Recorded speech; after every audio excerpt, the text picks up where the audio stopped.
मुलाकात भी आगे करने वाले हैं, जिन्होंने अपने पद से इस्तीफा दे दिया था।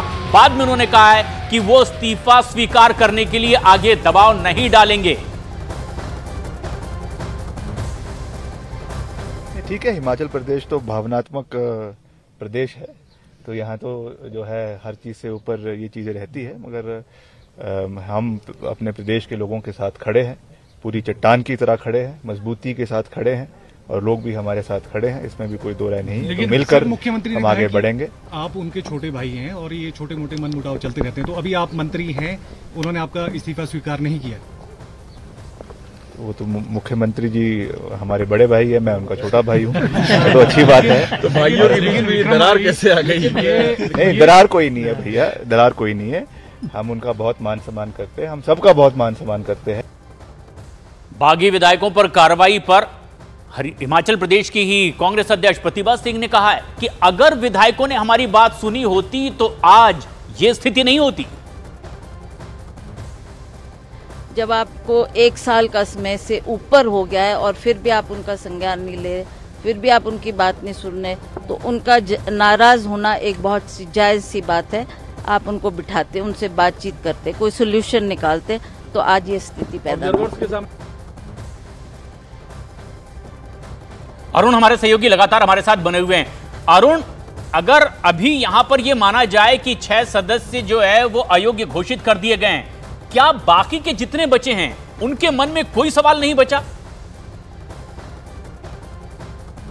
उनके मन में सवाल भी है और उनके मन में गुस्सा भी है, उनके मन में नाराजगी भी है, लेकिन वो पार्टी फोरम के अंदर है। देखिए, कोई भी पार्टी सरकार चलाती है, कोई भी मंत्री होता है, विधायक होते हैं, तो अपनी सरकार से कुछ बातें वो कहते हैं, कुछ विकास के कार्य करवाना चाहते हैं, कुछ अधिकारियों की ट्रांसफर पोस्टिंग होती है, मंत्री चाहता है कि उसके विभाग के फैसले वो ले, मुख्यमंत्री या उनके पसंदीदा अफसर अगर उसमें हस्तक्षेप करते हैं तो नाराजगी होती है, और ये हर पार्टी में होती है। लेकिन क्या ये नाराजगी इस हद तक बढ़ने दी जाए कि सरकार पर ही संकट आ जाए? ये कांग्रेस नेतृत्व को देखना होगा। और इसके पहले ही कि ये संकट इतना बड़ा होता, जैसा कि प्रतिभा सिंह कह रही थी, लोगों को बुलाकर बैठाकर उनकी मांगे सुन करके, पूछ करके और जितना संभव हो उनका निदान करना चाहिए। यहाँ पे हो क्या रहा था कि सुखविंदर सिंह सुक्खू ने सत्ता पर इतनी मजबूत पकड़ रख कर ली थी कि जो कैबिनेट मंत्री थे उनके विभागों में भी वो स्वतंत्र फैसले नहीं कर पा रहे थे, यही अंदर खाने मुश्किल थी। और जो वरिष्ठ नेता थे, राजेंद्र राणा जैसे, उनको कैबिनेट में जगह नहीं दे रहे थे, इसके बावजूद कि कांग्रेस कमेटी दिल्ली से उनको कई बार कहा गया कि जो वरिष्ठ लोग हैं उनको भी एकोमोडेट करिए ताकि सरकार स्थायी हो।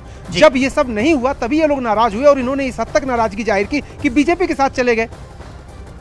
और ये एक बड़ा सवाल भी है कि अभी भी बहुत कुछ ठीक ठाक नहीं। हिमाचल प्रदेश से एक और बेहद अहम खबर। हिमाचल प्रदेश में कांग्रेस के बागी विधायक स्पीकर के फैसले के खिलाफ अब हाई कोर्ट जा सकते हैं। हाई कोर्ट में स्पीकर के फैसले के खिलाफ अपील करेंगे ये विधायक।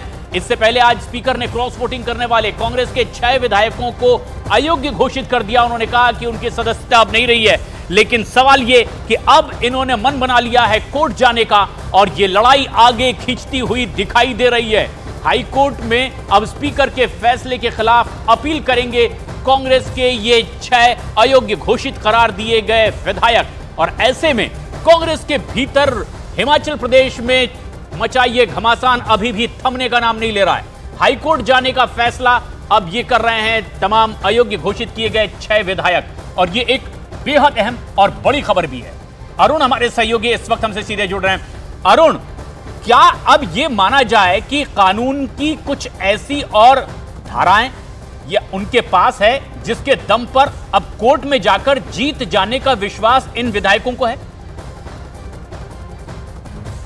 देखिए, इन विधायकों ने रणनीतिक रूप से कुछ गलतियां की। पहली गलती तो यह कि दल विदल कानून का जो नियम है, 2/3 से पहले अगर आप पार्टी छोड़ करके जाते हैं तो आपकी सदस्यता खतरे में होती है, उसका पालन इन्होंने नहीं किया। दूसरी बात, जब पार्टी ने व्हिप जारी किया संसद माफ करिएगा विधानसभा के अंदर जब बजट पेश हो रहा था और पास हो रहा था, तब पार्टी के व्हिप का आपने उल्लंघन किया, पास नहीं करवाया बजट।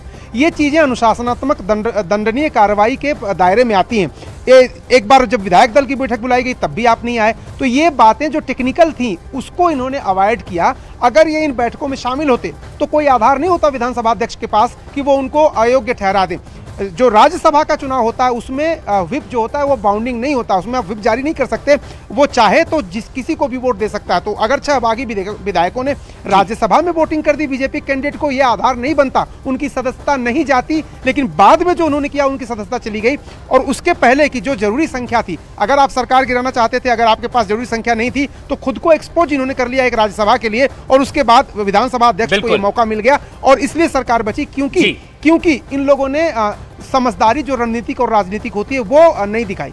तमाम तर्क अब कोर्ट में भी रखे जाएंगे, लेकिन इस वक्त एक और बेहद अहम और बड़ी खबर आ रही है। अखिलेश यादव ने